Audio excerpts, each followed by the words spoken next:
Scan to unlock SOVI and ace your tests. Calculus problems like this one look intimidating, but you can solve them in under 60 seconds by following 3 simple steps. Let us dive right in.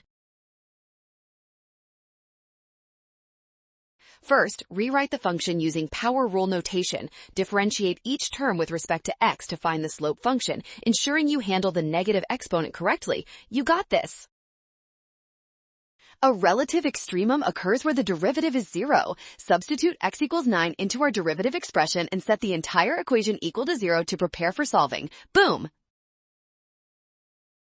Finally, isolate k by multiplying both sides by 6. Simplify the resulting fraction to find the value of k that satisfies the condition for a relative extremum. Let's go!